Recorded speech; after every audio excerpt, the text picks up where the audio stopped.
আজকে আমরা আলোচনা করব ৪৪ পাতায় যে প্রোগ্রামটা রয়েছে সেই প্রোগ্রামে কিছু ফাংশন ব্যবহার করা হয়েছে। পরেরগুলোতেও ফাংশন ব্যবহার করা হবে, কারণ আমরা এখানে বলেছি যে কমান্ড এবং ফাংশন ব্যবহার করেই আমাদের কাজ করতে হবে। তো সেক্ষেত্রে আমরা আগে কতগুলো ফাংশন আমরা দেখে নেব যেগুলো খুব প্রচুর পরিমাণে ব্যবহার করতে হয় বা হবে,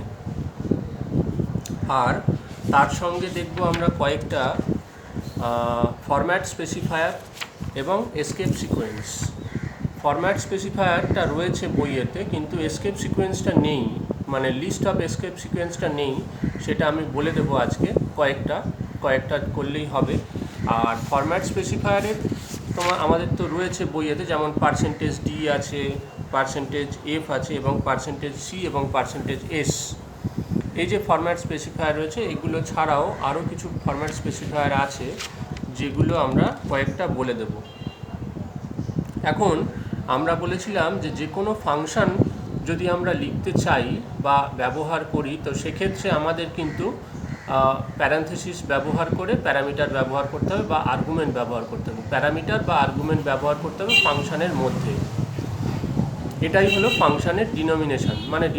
মানে ফাংশনকে চিনব কী করে যদি বলা হয়, তাহলে ফাংশনকে ডিনোট করতে গেলে বলতে হবে যে প্যারান্থেসিস দিয়ে, এবং তার বিশেষত হলো এর মধ্যে কিছু আর্গুমেন্ট পাস করে অথবা প্যারামিটার পাস করানো হয় প্রয়োজন অনুযায়ী। তাহলে প্রথমেই আমরা এখানে দেখছি যে ভয়েডমেন্টটা আমি আর বলছি না, ভয়েডমেন্ট বলা হয়ে গেছে। তারপরে চলে আসছি আমি একদম সোজা প্রিন্টএফ ফাংশনে। প্রিন্টএফ ফাংশনে আমরা কিছু প্রিন্ট করানোর জন্য ব্যবহার করি। এখানে প্রিন্টএফ ফাংশন সম্বন্ধে বইয়েতে বলা হয়নি, মিস্টেক হয়ে গেছে বইয়েতে। ওখানে শুধু গেট স্ক্যানএফ আছে, গেট সিএইচ আছে। আর প্রিন্টএফ ফাংশন সম্বন্ধে আমি একটু বলি। Printf function always to output the data in a fixed format. printf function সমস্ত সময়, মানে যখনই printf ফাংশন ইউজ করব বা করা হয়, তখনই একটা ফিক্সড ফরম্যাটের ওপরে ব্যবহার করা হয়। ফিক্সড ফরম্যাট কীরকম বা সিনট্যাক্সটা কীরকম লিখে নিতে পারো। আমি দেখাতে পাচ্ছি না, আমি এখন দেখাতে পারলে ভালো হতো। প্রথমে প্রিন্টএফ। আচ্ছা, আর একটা কথা মনে রাখতে হবে, যখন আমরা সি ল্যাঙ্গুয়েজ লিখব তখন কিন্তু সমস্ত স্মল লেটার হবে, কোনো সময় কিন্তু ক্যাপিটাল লেটার যেন না হয়। তাহলে ফরম্যাটটা লেখো প্রিন্টএফ, তারপরে ফার্স্ট ব্র্যাকেট, ডবল ইনভার্টেড কমার মধ্যে ফরম্যাট স্ট্রিং, ডবল ইনভার্টেড কমার মধ্যে ফরম্যাট স্ট্রিং, তারপরে একটা কমা, তারপরে হচ্ছে list of variables, first bracket close, semicolon. তাহলে প্রথমে হলো প্রিন্টএফ, ফার্স্ট ব্র্যাকেট ওপেন, তারপরে হচ্ছে format string, quotation close, double inverted comma close, quotation মানে double inverted comma close, comma দিয়ে তারপরে list of variables, first bracket close, তারপরে semicolon. এইটা হলো প্রিন্টএফ যে ফাংশন তার ইউজ করার এটা ফরম্যাট বা সিনট্যাক্স বলা যেতে পারে। এখানে বলছে where the format string contains the format specifier. যেখানে ফরম্যাট স্পেসিফায়ার, ফরম্যাট স্ট্রিংটা কি, ওই যে %d, %s, %c এবং %f যে দেওয়া হয়েছে, ওখানে বসবে ফরম্যাট ফরম্যাট স্ট্রিংয়ে। ফরম্যাট স্ট্রিংটা কি করে বুঝবো কোনটা ফরম্যাট স্ট্রিং? ফরম্যাট স্ট্রিং যখনই হবে তখনই তার আগে একটা পার্সেন্টেজ সাইন থাকবে, অথবা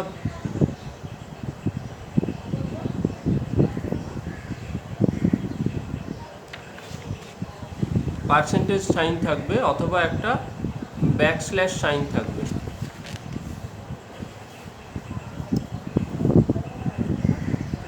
ফরম্যাট স্পেসিফায়ারে ব্যাকস্ল্যাশ সাইন থাকে, ঠিক আছে। আর যদি না, ফরম্যাট স্পেসিফায়ারে আমরা পার্সেন্টেজ সাইন পাবো। আর যদি দেখি আমরা ব্যাকস্ল্যাশ সাইন রয়েছে, তাহলে সেটা হবে এসকেপ সিকোয়েন্স। তাহলে তাকে আমরা বলবো এসকেপ সিকোয়েন্স। তাহলে যদি ফরম্যাট স্পেসিফাই বা ফরম্যাট স্ট্রিংয়ের জায়গায় যদি কোনো পার্সেন্টেজ দিয়ে কোনো কিছু লেখা হয়, তখন আমরা বলবো তাকে ফরম্যাট স্পেসিফায়ার। আর যদি কোনো ব্যাকস্ল্যাশ দিয়ে কিছু লেখা হয়, তাহলে তাকে বলবো এসকেপ সিকোয়েন্স। ফরম্যাট স্ট্রিংয়ের জায়গায় অর্থাৎ ফার্স্ট ব্র্যাকেট ওপেন, তারপরে ডবল ইনভার্টেড কমা, ডবল ইনভার্টেড কমা ক্লোজ, ওই মাঝখানে ডবল ইনভার্টেড কমার মাঝখানে বা মধ্যে যেগুলো লেখা হবে সেগুলোই হলো ফরম্যাট স্পেসিফায়ার অথবা এসকেপ সিকোয়েন্স। ফরম্যাট স্পেসিফায়ারকে আমরা বুঝতে পারবো পার্সেন্টেজ সাইন দিয়ে শুরু হবে, আর এসকেপ সিকোয়েন্সকে বুঝতে পারবো ব্যাকস্ল্যাশ দিয়ে শুরু হবে। সাধারণত এটা কোনো ওয়ার্ড হয় না, এটা সাধারণত লেটার হয়, অর্থাৎ ইংরেজি যে লেটার আছে এ থেকে জেড পর্যন্ত সেই লেটার হবে। যেমন আমরা পেয়েছি এস, তারপরে পার্সেন্টেজ ডি, এফ, সি, এরকম হচ্ছে। এগুলো হচ্ছে আমরা বলবো ফরম্যাট স্পেসিফায়ার। ফরম্যাট স্পেসিফায়ার মানে কেন ব্যবহার করব? এগুলো ছাড়া আমরা সি এর কোনো ডেটাকে ডাইরেক্টলি হ্যান্ডেল করতে পারবো না, এটা নিয়ম। এখানে আর যদি কেন জিজ্ঞেস করা হয়, তাহলে তার উত্তর এটাই হবে। যেমন তোমাকে যদি বলা হয় রাস্তা দিয়ে হাঁটো, তুমি কোন দিক দিয়ে হাঁটবে? বাঁ দিক দিয়ে হাঁটবে, বা আমরা সবাই বাঁ দিক দিয়ে হাঁটবো। কেন? এটা একটা নিয়ম। কারণ রাস্তায় যখন চলাচল করব, তখন যদি এলোমেলোভাবে সবাই চলাচল করে, তাহলে সেক্ষেত্রে কিন্তু একটা সংঘর্ষের প্রয়োজন, মানে পরিস্থিতি চলে আসবে, ধাক্কাধাক্কি লাগবে, কেউ স্পিডে যেতে পারবে না, এরকম নানা ধরনের অসুবিধার সম্মুখীন হতে হবে। এবং সেই সব কারণকে ইগনোর করার জন্যেই কিন্তু একটা দিক ঠিক করা হয়েছে এবং সেটা সবাই মেনে চলে। এক্সেপশনাল আছে। এখন এক্সেপশনাল তুমি হয়তো বলবে, আমরা তো অনেক সময়ই দেখি যে রাস্তা দিয়ে লোকে ডান দিক দিয়ে হাঁটছে। ডান দিক দিয়ে হাঁটবে কেন? তার হয়তো প্রয়োজন ওই ফুটপাতে, সেই জন্য সে ডান দিকে চলে গেছে, সেই মুহূর্তে গিয়ে হাঁটছে বা কথা বলছে, তারপরে আবার চলে আসবে। আলটিমেটলি যখন সে রাস্তা দিয়ে হাঁটে বা চলাচল করে, তখন সে বাঁ দিক ধরেই হাঁটে। তাহলে এখানেও ঠিক তেমনভাবেই আমরা বলবো যে এখানে যে আমরা বললাম যে প্রিন্টএফের ফরম্যাটটা কীরকম হবে? হয় স্পেসিফায়ার দিয়ে, আর না হলে এসকেপ সিকোয়েন্স দিয়ে।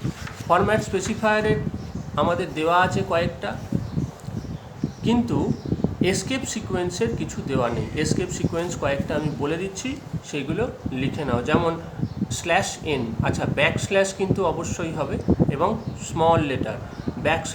/n এটা হচ্ছে নিউ লাইনের জন্য। যদি প্রথম লাইনে আমরা কিছু লিখলাম, তারপরের কন্টেন্টটা আমরা সেকেন্ড লাইনে চাইছি, তাহলে সেক্ষেত্রে আমরা নির্দেশ একটা লাইনেই লিখছি, কিন্তু ওই এসকেপ সিকোয়েন্সের ওই /nটা যদি দিয়ে রাখি, তাহলে যেখান থেকে দেব সেইখান থেকে লাইনটা বা ডিসপ্লেটা পরের লাইনে চলে যাবে।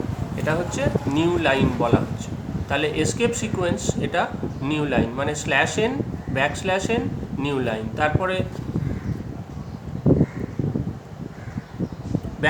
/t, এটা হচ্ছে ট্যাব, মানে একটা ট্যাব মানে আমরা পড়ে এসেছি একটা স্পেস, মানে একটা স্পেস বার যদি প্রেস করি তাহলে একটা মাত্র ক্যারেক্টার সরে।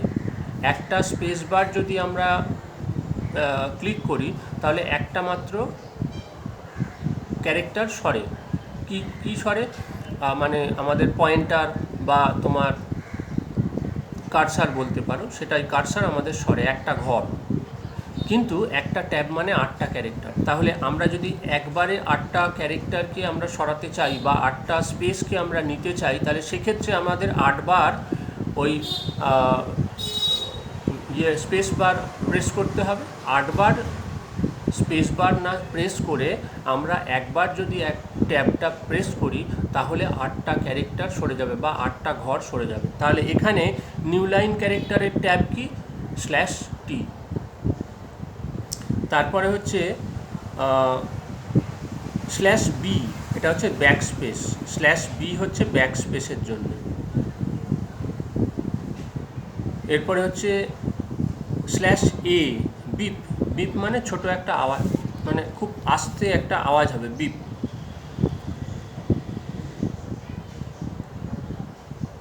আর ডবল ব্যাকস্ল্যাশ যদি আমরা দিই তাহলে বলবে যে insert character in the output, insert character in the output. একটা ক্যারেক্টার আউটপুট করতেও আমরা ব্যাকস্ল্যাশ ব্যবহার করি, কিন্তু এইগুলো এখন তোমরা হয়তো ব্যবহার করতে পারবে না, কারণ সেই জায়গায় পৌঁছওনি। তোমাদের প্রয়োজনীয় যে এসকেপ সিকোয়েন্সগুলো লাগবে তার মধ্যে বেসিক মানে বা প্রচুর পরিমাণে ব্যবহার হবে স্ল্যাশ এনটা, স্ল্যাশ টিটা এবং স্ল্যাশ বিটা। স্ল্যাশ এতেও কোনো সময় ব্যবহার করা যেতে পারে, কিন্তু সেগুলো অ্যাডভান্স লেভেলে। তাহলে এইটা হলো আমাদের ফরম্যাট স্পেসিফায়ার এবং এসকেপ সিকোয়েন্স। ফরম্যাট স্পেসিফায়ার যে বইয়েতে রয়েছে সেখানে তোমাদের রয়েছে %d। %d এ ডেসিমাল ইন্টিজারটা নেওয়া হবে, মানে ইনপুটের ক্ষেত্রে ডেসিমাল ইন্টিজারটা নেওয়া হবে। তারপরে %f আছে, ফ্লোটিং %f আছে, ফ্লোটিং পয়েন্ট নাম্বার। আর %c আছে সিঙ্গল ক্যারেক্টার। আর %s আছে একটা স্ট্রিং। তাহলে চারটে জিনিস রয়েছে, একটা %d রয়েছে, %f রয়েছে, %s রয়েছে আর %c রয়েছে। এগুলো হচ্ছে ফরম্যাট স্পেসিফায়ার, নামের যেন গোলমাল না হয়। তাহলে এরপর আমরা প্রিন্টএফ ফাংশন দেখলাম। প্রিন্টএফ ফাংশানে কি হবে, তাহলে প্রিন্টএফ যদি দেওয়া হয়, প্রিন্টএফ ইনভার্টেড কমার মধ্যে, ডবল ইনভার্টেড কমার মধ্যে %d কমা দিয়ে %f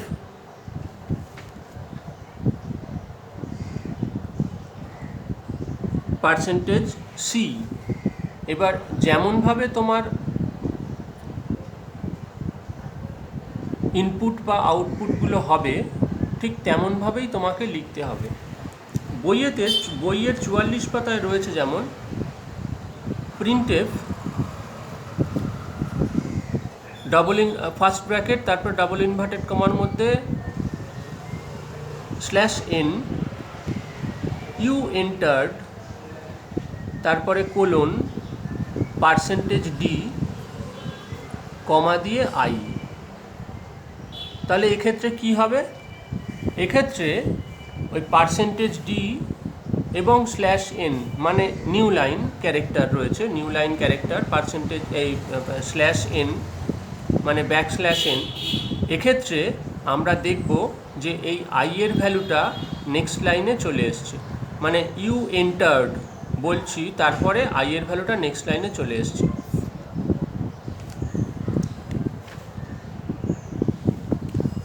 যেমন এখানে আমরা যদি একটা এক্সাম্পল দিই যে int a 15, তারপরে বললাম float b 23.75 আর char c equal to single inverted কমার মধ্যে যে কোনো একটা ভেরিয়েবল, এই যে কোনো একটা ভ্যালু, সাপোজ আমরা a b c যা হোক একটা কিছু লিখে দিলাম বা তোমার নাম লিখলাম।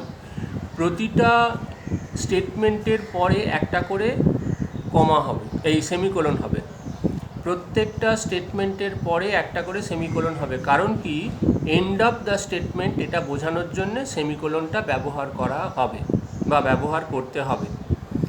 int a equal to 15, float b equal to 23.75 আর char c equal to abc। সব কোটেশনের মধ্যে, এইটা কোটেশনের মধ্যে, শুধুমাত্র নাম্বারগুলো কোটেশনের মধ্যে নয়। এক্ষেত্রে আমরা যদি প্রিন্ট করার দরকার হয় তাহলে প্রিন্টএফ ফার্স্ট ব্র্যাকেট, এরপরে ফরম্যাট স্পেসিফায়ার দিলাম %d, কমা দিয়ে %f, কমা দিয়ে %c, ডবল ইনভার্টেড কমা শেষ, কমা দিয়ে a, b, c দিয়ে ফার্স্ট ব্র্যাকেট ক্লোজ, সেমিকোলন। তাহলে এই যে আমরা স্টেটমেন্টটা দিলাম প্রিন্টএফের, এটার আউটপুটটা কী হবে? এটার আউটপুটটা হবে 15,23.75 কমা দিয়ে ABC, যেটা আমরা লিখেছিলাম। তাহলে পরপর একই লাইনে যদি আমরা আবার এটাকে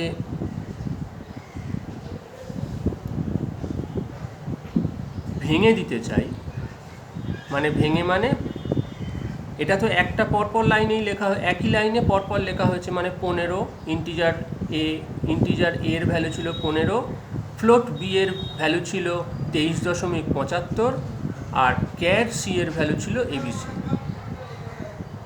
তাহলে তিনটেই কমা কমা দিয়ে লেখা হয়ে যাবে প্রিন্টে, মানে স্ক্রিনে। যদি আমরা এটাকে এক একটা লাইনে এক একটা লিখতে চাই তাহলে কীরকম লেখাটা হবে? তাহলে printf first bracket open, double inverted কমা, প্রথমে একটা নিউ লাইন এসকেপ সিকোয়েন্স মানে /n, তারপরে value of a equal two %d, আবার নিউ লাইন ক্যারেক্টার মানে /n, তারপরে ভ্যালু অফ ফ্লোট বা value of b equal two %f, আবার নিউ লাইন ক্যারেক্টার বা /n, value of c equal two %c, double inverted comma শেষ, কমা a, b, c, first bracket close, semicolon. তাহলে এই যে ব্যাপারগুলো হলো, এই টোটাল স্টেটমেন্টটা হলো। তাহলে ওই স্টেটমেন্টের সঙ্গে পরিবর্তনটা কোথায়? ওই স্টেটমেন্টের সঙ্গে পরিবর্তনটা হলো এখানেই একটা করে আমরা নিউ লাইন ক্যারেক্টার দিয়েছি আর লিখেছি ভ্যালু অফ এ। না হলে এই যে আগের লাইনে আমরা ডিসপ্লে করলাম, ডিসপ্লেতে শুধুমাত্র 15, 23.75 আর ABC কমা কমা দিয়ে হলো লেখা হয়ে গেল। এখন কোনো একটা নতুন ইউজার যদি দেখে তাহলে সে কি বুঝবে? এই ভ্যালুগুলো দেখে ও কিচ্ছু বুঝতে পারবে না, কার ভ্যালু কোথা থেকে এলো, প্রিন্ট আদৌ হলো কি না। তাহলে সেইগুলো বোঝানোর জন্যে আমরা ওইখানে একটা কিছু লিখে দেবো যে value of A, value of B, value of C. তাহলে বুঝতে পারবে যে এইটা একটা ভ্যালু হচ্ছে, এ এর ভ্যালুটা এটা, বি এর ভ্যালু এইটা আর সি এর ভ্যালু এইটা। এটা বললে যেহেতু আমরা নিউ লাইন ক্যারেক্টার তিনটের ক্ষেত্রেই দিয়ে দিয়েছি, তাহলে সেক্ষেত্রে আমাদের এই আউটপুটটা কিন্তু ভ্যালু অফ এ প্রথম লাইনে 15, তারপরে আবার ভ্যালু অফ বি দ্বিতীয় লাইনে 23.75, আবার ভ্যালু অফ সি তৃতীয় লাইনে ABC। এইটা কিন্তু হয়ে যাবে। তাহলে আমরা এইটা দেখতে পাবো যে value of A 15, value of B এবং ভ্যালু অফ সি তিনটে পরপর লাইনে এসেছে উইথ স্টেটমেন্ট মানে আমরা যেটা লিখেছি সেইটা। তাহলে এইটা গেল প্রিন্টএফের ক্ষেত্রে। এইবার আমরা চলে আসবো স্ক্যানএফের ক্ষেত্রে। স্ক্যানএফ হচ্ছে যখন, তার মানে যখনই কোনো আমরা কিছু প্রিন্ট করব, কোথায় প্রিন্ট করব? স্ক্রিনে যখনই আমরা কিছু প্রিন্ট করব তখনই কিন্তু প্রিন্টএফ স্টেটমেন্টটা ব্যবহার করতে হবে উইথ ফরম্যাট স্পেসিফায়ার বা উইথ ফরম্যাট স্ট্রিং। স্পেসিফায়ার বলাটা ঠিক হবে না, কারণ কি স্পেসিফায়ারের সঙ্গে তো এসকেপ সিকোয়েন্স ব্যবহার করছি অনেক সময়, তাই সেখানে আমরা ফরম্যাট স্ট্রিংটাই বলবো। তাহলে সেখানে দুরকমই আমরা ব্যবহার করার সুযোগ বলতে পারবো, যে হয় ফরম্যাট স্পেসিফায়ার ব্যবহার হবে, না হলে এসকেপ সিকোয়েন্স ব্যবহার যদি করার দরকার হয় তাহলে সেখানে করা যাবে। এরপর চলে আসছি আমরা স্ক্যানএফ। স্ক্যানএফ ফাংশনটা ব্যবহার করা হয় কোনো ইনপুট নেওয়ার জন্য, মানে প্রোগ্রামটা চললো, কোনো একটা ইনপুট ইউজারের থেকে নিতে হবে, সেই ক্ষেত্রে আমরা স্ক্যানএফ ফাংশন ইউজ করব। This functions allow us to input data in a fixed format. এটা আগেও আমরা বললাম ওই প্রিন্টএফের ক্ষেত্রে, এইখানেও তাই আমরা বলবো একটা ফিক্সড ফরম্যাট ব্যবহার করতে হবে এই স্ক্যানএফ ফাংশনটা ব্যবহার করার জন্য। তাহলে এর যে ফরম্যাটটা সেটা কি হবে? স্ক্যানএফ ফার্স্ট ব্র্যাকেটের মধ্যে ফরম্যাট স্ট্রিং, ডবল ইনভার্টেড কমার মধ্যে ফার্স্ট ব্র্যাকেট, তারপরে double inverted comma format string, আর তারপরে হবে কমা দিয়ে list of address of variables, list of addresses of variables দিয়ে সেমিকোলন। তাহলে প্রথমে স্ক্যানএফ, তারপরে ফার্স্ট ব্র্যাকেট ওপেন, তারপরে ডবল ইনভার্টেড কমা শুরু, format string, double inverted comma শেষ, comma list of addresses of variables, first bracket close, semicolon, complete. তাহলে স্ক্যানএফের syntax বা স্ক্যানএফের ফরম্যাটটা আমরা দেখলাম। এখানে কি বলছে? এখানে একটু বলছে যে where the format string contain the format specifier begin with ওই কি জানো percentage sign and separated by space or comma, যে কোনো একটা হবে। আচ্ছা, এখানে আর একটা বলেছে list of addresses of variable are used so that scanf function can place the data receive from standard input device. তাহলে স্ক্যানএফ ফাংশনটা ব্যবহার করা হচ্ছে কোনো ইনপুট ডিভাইস থেকে। স্ট্যান্ডার্ড ইনপুট ডিভাইস বলতে আমরা কিবোর্ড এবং মাউসকেই বোঝাই। কিবোর্ড এবং মাউসের থেকে আমরা যে ডেটাগুলো ইনপুট নেব সেই ডিভাইসটাকে আমরা বলি যে স্ট্যান্ডার্ড ইনপুট ডিভাইস। এরপরে বলছে the address of a variable is obtained by using address operator, comma দিয়ে ক্যারেক্টার আর অ্যাম্পারসাইন। অ্যাম্পারস্যান্ড সাইনটা হচ্ছে আমরা কিবোর্ডে যে অ্যান্ড লিখি ওই সাইনটা, এটা বলা হয় অ্যাড্রেস অফ অপারেটর। এটাকে বলা হয় অ্যাড্রেস অফ অপারেটর। অর্থাৎ আমরা যখন কোনো ভ্যালুকে পিক করতে যাব, মানে তুলব, তখন ওই ভ্যালুটা যে সেলে আছে সেই সেলের অ্যাড্রেসটা আমাদের লিখতে হয় যখন বিটওয়াইজ অপারেটর নিয়ে, বিটওয়াইজ আমরা ভ্যালু নিয়ে কাজ করি তখন। এবং ওইটা অ্যাড্রেসটা বোঝানোর জন্যে আমরা তখন এই অ্যাম্পারস্যান্ড যে সাইনটা আছে, মানে অ্যান্ড সাইনটা যেটা আছে, সেইটা আমরা ব্যবহার করি। যদি এইটা না ব্যবহার করা হয়, এই যে ফরম্যাট স্পেসিফায়ার, তাহলে কি হবে? ফরম্যাট স্পেসিফায়ার ব্যবহার করা না হলে কিন্তু যে ভ্যালুগুলো আমরা পাবো বা আমরা ইউজারের থেকে নেব সেগুলো কিন্তু সম্পূর্ণভাবে ওলটপালট হয়ে যাবে, আমরা বুঝতে পারবো না। সেই কারণে ফরম্যাট স্পেসিফায়ার অবশ্যই ব্যবহার করতে হবে। স্ক্যানএফের যেরকম প্রিন্টএফের যেরকম ফরম্যাট স্পেসিফায়ার রয়েছে বা ফরম্যাট স্ট্রিং রয়েছে, সেরকম এখানেও ফরম্যাট স্ট্রিং রয়েছে এই স্ক্যানএফের ক্ষেত্রে। স্ক্যানএফের ক্ষেত্রে আমরা যখন কোনো ডেসিমাল ইন্টিজার অ্যাকসেপ্ট করাবো তখন %d ব্যবহার করতে হবে। যখন আমরা কোনো ফ্লোটিং নাম্বার বা ফ্লোটিং যদি কোনো ভ্যালু বা ফ্লোটিং যদি কোনো ভেরিয়েবলের মধ্যে ভ্যালু থাকে সেটা যদি অ্যাকসেপ্ট করাতে চাই তাহলে পার্সেন্টেজ এফ ব্যবহার করব। যদি সিঙ্গল ক্যারেক্টার হয় তাহলে পার্সেন্টেজ সি ব্যবহার করব, মানে অ্যাকসেপ্ট করাতে হয় তাহলে পার্সেন্টেজ সি ব্যবহার করতে হবে ভেরিয়েবলের সঙ্গেই। আর যদি আমরা স্ট্রিং কোনো ব্যবহার করি বা দেওয়া নেওয়া করি বা অ্যাকসেপ্ট করতে চাই ইউজারের থেকে, তাহলে সেক্ষেত্রে আমরা ফরম্যাট যে স্ট্রিং রয়েছে সেই স্ট্রিংয়ের মধ্যে আমরা এই স্পেসিফায়ার হিসেবে পার্সেন্টেজ এস ব্যবহার করব। তাহলে এই চারটে আমরা যে বইয়েতে দেখলাম এই চারটের সঙ্গে আমরা ব্যবহার করতে পারবো এইরকমভাবে। কিন্তু এখানে স্ক্যানএফের কিছু একটা লিমিটেশানস আছে। স্ক্যানএফের লিমিটেশানস বলতে কি, আমরা যদি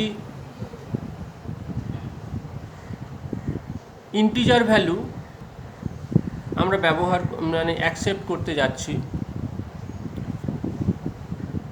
সেখানে শুধুমাত্র আমরা যদি বলে দিই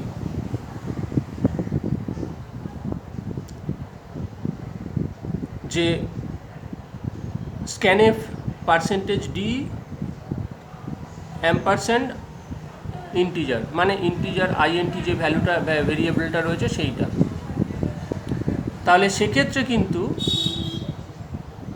আমরা পয়েন্ট দিয়ে যদি কিছু থাকে তাহলে সেটা আমরা পাবো না। তাহলে যদি শুধু আইএনটি ব্যবহার করি তাহলে সেটা কীরকম ভ্যালু হবে, সেটা পয়েন্ট ছাড়া ভ্যালু হতে হবে। আর যদি পয়েন্ট নেওয়া মানে পয়েন্ট সমেত ভ্যালু চাই তাহলে সেক্ষেত্রে ফ্লোট ব্যবহার করাই ভালো। তাহলে যদি আমরা পয়েন্ট ছাড়া কোনো সংখ্যা অ্যাকসেপ্ট করাতে চাই তাহলে সেখানে আইএনটি ব্যবহার করব। আর যদি পয়েন্ট সমেত যদি কোনো ভ্যালু ব্যবহার করতে চাই বা নিতে চাই তাহলে সেখানে ফ্লোট ব্যবহার করব, মানে পার্সেন্টেজ এফ। তাহলে এই ক্ষেত্রে যদি আমরা আইএনটি এ বলে আমরা বলি 25.3, তাহলে সেখানে ওই ইউজার 25.3 দিল বটে, কিন্তু অ্যাকসেপ্ট হলো 23, যেহেতু ওটা আইএনটি বলা হয়েছে। হোয়ারাজ যদি আমরা ওটা ফ্লোটিং দিতাম, এফ দিতাম, তাহলে কিন্তু 25.3 ব্যবহার হতো, মানে অ্যাকসেপ্ট হতো।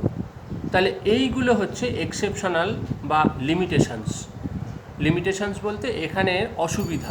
তার মানে যখন আমরা কোনো ভ্যালু নিয়ে কাজ করব সেই ভ্যালুটা কীরকম টাইপের হতে হবে, মানে কীরকম টাইপের হবে, সেটা পূর্ণ সংখ্যা হবে না সেটা দশমিকে হবে, সেই কথাটা একবার ভেবে নেওয়া দরকার।